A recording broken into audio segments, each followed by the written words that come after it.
ये कहानी एक ऐसी लड़की ज़ैनब की है जो रोज़ शाम अपनी एक मानत पूरी होने के लिए मज़ार पर चादर चढ़ाने जाया करती थी। एक दिन वो मज़ार पर चादर चढ़ाने और दुआ मांगने के बाद वापस घर जा रही थी कि अचानक एक नौजवान उससे टकरा गया। नौजवान के हाथ से फूल और चादर नीचे गिर गए। ज़ैनब पहले तो घबरा गई, मगर फिर हिम्मत करके बोली, दरबार तो बंद हो चुका है, आप अंदर किस लिए जा रहे हैं? नौजवान ने मुस्कुराते हुए जवाब दिया, मेरा तो यही वक्त होता है दरबार पर आने का, मैं हमेशा उसी वक्त हाजिरी देने हैं आता हूँ। ज़ैनब को ये बात अजीब लगी, क्योंकि उसने पहले कभी उस वक्त इस नौजवान को नहीं देखा था, मगर वो जितनी जल्दी मुमकिन हो घर पहुंचना चाहती थी, उसलिए ज़्यादा सवाल नहीं किए। रास्ते में रात की तारीकी गहरी होने लगी थी। अचानक उसे महसूस हुआ जैसे कोई उसके साथ साथ चल रहा हो। उसने इधर उधर देखा, मगर वहां कोई नहीं था। तभी एक गहरी और प्रासरार आवाज इसके कानों में गूंजी, अपना हिजाब ठीक करो। ज़ैनब ठटक गई, मगर आसपास कोई नजर न आया। वो घबरा कर जल्दी से अपना हिजाब संभालती हुई घर की तरफ बढ़ गई। घर पहुंचते ही उसने दरवाज़ा जोर से खटखटाया। माँ ने दरवाज़ा खोला तो उसका उतरा हुआ चेहरा देखकर घबरा गई। क्या हुआ, इतनी परेशान क्यों हुई? मगर फातिमा कुछ न बोली। वो जानती थी कि अगर उसने सच बताया तो माँ उसे दोबारा दरबार पर चादर चढ़ाने के लिए नहीं जाने देंगी। उसने बस इतना कहा, माँ तुम ही तो कहती हो कि मगरिब के बाद घर लौट आना चाहिए। रात को जब वो सोई तो उसे एक अजीब ख्वाब आया, धुंधला सा चेहरा, गजबनाक आंखें और वही आवाज, आज के बाद तुम्हारे सिर से हिजाब ना उतरे। डर के मारे उसकी आंख खुल गई। इसी लम्हे अजान की आवाज सुनाई दी तो उसने सुकून का सांस लिया। शाम को जब वो दोबारा मज़ार पर गई तो वो हैरान रह गई, क्योंकि उम्मन वहां भतरिश हुआ करता था, लेकिन आज वीरानी थी। ज़ैनब दुआ और फूल चढ़ाने के बाद जल्दी से वापस जाने लगी, मगर तभी वही नौजवान फिर सामने आ गया। ज़ैनब अचानक उसे देखने पर फिर घबरा गई। नौजवान मुस्कुराया और बोला, हर बात पर परेशान मत हो जाया करो, और जहां तुम्हारी माँ तुम्हारी शादी करना चाहती हैं वहीं कर लो, तुम्हारे लिए बेहतर होगा। ये कहकर वो चला गया और ज़ैनब साकित खड़ी उसे जाते हुए देखती रही। ये शख्स आखिर कौन था? उसे कैसे मालूम हुआ कि आज रिश्ते वाले आ रहे हैं? ये सोचकर ज़ैनब का दिल कांपने लगा। घर जाते हुए रास्ते में ज़ैनब बहुत घबराए हुई थी। तभी उसे एक आवाज़ आती है, घबराना नहीं, मैं हमेशा तुम्हारे साथ हूँ। जब भी मदद चाहिए हो मुझे ज़रूर पुकारना, और याद रखना वरदान जिन तुम्हें कभी भी नुकसान नहीं पहुंचाएगा। वरदान जिन, इस नाम से ही ज़ैनब को कोफत हुई। वो घर पहुंची तो वाकई मेहमान आ चुके थे। माँ ने जल्दी से कपड़े बदलने का कहा। जब वो मेहमानों के सामने आई तो नजरें झुकी हुई थीं। तभी एक औरत बोली, ये तो बहुत खूबसूरत है। ज़ैनब के लब्बों पर हल्की सी मुस्कुराहट आ गई। फिर वो औरत दोबारा बोली, वरदान तुम्हें ज़ैनब कैसी लगी? ये नाम सुनते ही ज़ैनब के जहन में जैसे बजली कौंध दी। उसने झटके से नजर उठाई और सामने देखा तो उसकी आंखें हैरत से फैल गईं। ये वही नौजवान था जो हर रोज मगरिब के वक्त दरबार पर उसके सामने आता था। उसकी जबान से बेअख्तियार निकला, माँ ये तो वही लड़का है। माँ और मेहमान हैरत से उसे देखने लगे। माँ ने पूछा, कौन लड़का? ज़ैनब। मगर ज़ैनब के अल्फाज गले में ही अटक गए। उसकी धड़कनें बेकाबू हो चुकी थीं। वो समझने की कोशिश कर रही थी कि ये सब क्या हो रहा है।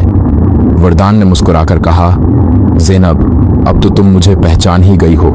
ये सुनकर ज़ैनब का खून जैसे जम गया। वो किसी तरह खुद को संभाल कर बोली, तुम कौन हो? वरदान ने उसकी आंखों में झांका और कहा, मैं वो हूँ जो तुम्हारी हर पुकार पर तुम्हारे साथ होगा। जैसे कि मैंने कहा था, जब भी तुम वरदान जिन होंगे, पुकारोगी, तुम्हारी मदद हो जाएगी। ज़ैनब के हाथ पैर ठंडे पड़ गए। अब उसे समझ आ रहा था कि जो कुछ पिछले दिनों से उसके साथ हो रहा था वो आम बात नहीं थी। ये इंसान नहीं है। माँ और घर वाले उसे आम रिश्ता समझ रहे थे, मगर ज़ैनब की हालत देखकर माँ ने आहिस्ता से पूछा, बेटी तुम इतनी घबराई हुई क्यों हो? ज़ैनब ने बोलने की कोशिश की, मगर अल्फाज उसका साथ नहीं दे रहे थे। तभी वरदान की माँ बोली, तो फिर ठीक है, हम आज ही शादी की तारीख पक्की कर देते हैं। जैनब का दिल बैठने लगा। ये सब क्या हो रहा है? वरदान वाकई एक जिन है? उसे लगा कि वो एक अजीब किश्मकिश में फंस चुकी है। जैनब का दिल बेकाबू धड़क रहा था। वो वरदान की है। आंखों में झांकने की हिम्मत नहीं कर पा रही थी। उसके इर्द गिर्द सब खुशी खुशी शादी की बातें कर रहे थे, मगर वो जैसे किसी और ही दुनिया में खो चुकी थी। रात को जब वो अपने बिस्तर पर लेटी तो नींद उसकी आंखों से कोसों दूर थी। वरदान के अल्फाज, उसकी मुस्कुराहट और वो प्रासरार बातें मुसलसल उसके दिमाग में गूंज रही थीं। ये सब इत्तेफाक हो सकता है, मगर अगर वो वाकई जिन है तो? अचानक कमरे में हल्की सी खुशबू फैलने लगी। जैनब के रोंगटे खड़े हो गए। उसने खौफजदा होकर कंबल अपने चेहरे पर खींच लिया। तभी एक मानुस मगर गहरी आवाज सुनाई दी। क्या तुम मुझसे डर रही हो जैनब? जैनब ने कंबल हटाकर देखा तो वही चेहरा, वही मुस्कुराहट और वही सर्द आसमानी आंखें उसके सामने मौजूद थीं। वरदान! वो चीखना चाहती थी, मगर उसकी आवाज जैसे गले में फंस गई हो। वरदान ने नरमी से कहा, मैं तुम्हें कोई नुकसान नहीं पहुंचाऊंगा जैनब। मैंने हमेशा तुम्हारी हिफाजत की है और अब मैं चाहता हूं कि तुम हमेशा के लिए मेरी हो जाओ। जैनब की आंखों में आंसू आ गए। मगर तुम इंसान नहीं हो। मैं तुमसे शादी नहीं कर सकती। वरदान के चेहरे पर अफसोस की एक झलक आई, मगर वो फौरन सुंभल गया। तुम्हें क्या लगता है? मैं तुमसे इजाजत मांगने आया हूं। जैनब का दिल जैसे धड़कना भूल गया। अगली सुबह जैनब की आंख खुली तो उसे अपना जिस्म बोझल महसूस हुआ। उसने अर्ध-गिर्द देखा तो वो किसी अजीब और गरीब जगह पर मौजूद थी। हर तरफ नीला और सुनहरी नूर बिखरा था। ऊंची छत, सतूनों पर कंदा प्रासरार नक़ूश और फजा में मुअल्लक़ हुआ खुशबूदार धवा।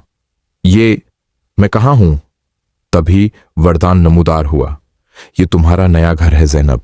जैनब ने हैरत और खौफ से अर्द-गिर्द देखा। नहीं, मुझे वापस जाना है। मेरी माँ मेरा इंतजार कर रही होगी। वरदान ने संजीदगी से कहा, वो सब भूल जाओ। अब तुम सिर्फ मेरी हो। तुम्हें दुनिया वालों की जरूरत नहीं। मैं तुम्हें वो सब दूंगा जो तुमने कभी ख्वाब में भी नहीं सोचा होगा। जैनब के आंसू बहने लगे। मैंने कभी ये नहीं चाहा। तुम्हें क्या हक है मुझे यहां कैद करने का? वरदान ने सर्द लहजे में कहा, मैं तुम्हें कैद नहीं कर रहा जैनब। मैं तुम्हें बचा रहा हूं इस दुनिया से, उसके दुखों से, उसके गमों से। जैनब ने गुस्से से कहा, ये सब बहाने हैं। हकीकत यह है कि तुम मुझे हासिल करना चाहते हो, चाहे मेरी मर्जी हो या ना हो। वरदान की आंखों में एक लम्हे के लिए दुख अभरा, मगर वो फौरन संजीदा हो गया। अगर तुम ये सोचती हो तो फिर ऐसा ही सही। जैनब को इस तिलिस्माती किले में कई दिन हो चुके थे। यहाँ की हर चीज जादुई थी, मगर उसका दिल वहां नहीं लग रहा था। वो दिन रात वापसी के बारे में सोचती रहती। एक दिन वरदान की गैर मौजूदगी में जैनब ने मौका गनीमत जाना और किले के दरवाजे की तरफ दौड़ पड़ी। जैसे ही उसने दरवाजा खोला, एक जबरदस्त झटका लगा और वो जमीन पर गिर गई। दरवाजे पर नीली रोशनी की दीवार हाइल थी। तुम्हें लगा कि मैं तुम्हें यूं ही भागने दूंगा? वरदान की आवाज गूंजी और वो दरवाजे के पास खड़ा मुस्कुरा रहा था। जैनब ने इल्तिजा की, वरदान, खुदारा मुझे जाने दो, मैं यहां खुश नहीं हूं। वरदान की मुस्कुराहट मद्धम पड़ गई। अगर तुम यहां खुश नहीं हो तो मैं तुम्हारे लिए जन्नत भी बना दूंगा। मैं अगर तुम्हारे वापस नहीं जाना दूंगा इस रात। जैनब ने फैसला कर लिया। अगर वो यहां कैद रही तो उसकी जिंदगी बेमानी हो जाएगी। उसे हर हाल में भागना था। वो खामोशी से उठी, नमाज पढ़ी, दुआ की और अल्लाह से मदद मांगी। जैसे ही उसने अपना सिर सजदे में रखा, उसे एक रोशनी का झमाका महसूस हुआ। उसने आंखें खोलें तो दरवाजे पर रोशनी की दीवार मद्धम पड़ चुकी थी। ये मौका था। वो तेजी से दरवाजे की तरफ भागी और जैसे ही उसने उसे पार किया, सब कुछ गायब हो गया। किला, रोशनी, खुशबू और वरदान। अगले ही लम्हे वो अपनी माँ के कमरे में थी। माँ हैरानी से उसके करीब आए। बेटी, क्या हुआ? तुम्हें क्या हो गया था? तुम कई दिन से बेहोश पड़ी थी। जैनब ने हैरत से माँ को देखा, मगर मैं तो, क्या ये सब ख्वाब था या हकीकत? तभी खिड़की के बाहर से वही मानुस आवाज आई, अब तो तुमने खुद को बचा लिया, मगर याद रखो मैं अब भी तुम्हारे आसपास हूं। जैनब ने खिड़की की तरफ देखा, मगर वहां कोई न था। वो जानती थी कि वरदान अभी गया नहीं था, मगर कम उस कम आज वो आज़ाद थी और यही आज़ादी उसके लिए काफ़ी थी। थोड़ा संभलने के बाद ज़ैनब ने अपनी माँ को सारा माजरा सुनाया तो माँ उसे लेकर एक मौलवी के पास गई। सारा वाकया सुनने के बाद मौलवी साहब ने ज़ैनब से पूछा, बेटी क्या तुम कभी दरगाह, मज़ार या कब्रिस्तान गई थी?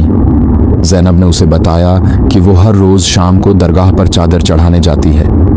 बेटी दरगाहों पर अक्सर जन्नात का असीर होता है। ये एक नेक जिन है जो तुम्हारी नेक सीरत और पर्दे को देखकर तुम पर आशिक है, हो गया है। मैं तुम्हें एक वजीफ़ा बताता हूँ, तुमने रोज़ 7 दिन तक करना है। इंशाअल्लाह अल्लाह पाक तुम्हें इस जिन से नजात देगा। अगले 7 दिन तक ज़ैनब रोज़ वो वजीफ़ा पढ़ती रही।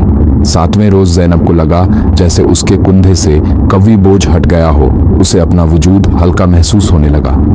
अगले रोज़ ज़ैनब ने मौलवी साहब को बताया तो उसने कहा, मुबारक हो बेटी, अल्लाह पाक ने तुम्हें उस जिन से निजात दे दी, अब वो तुम्हें कभी तंग नहीं करेगा।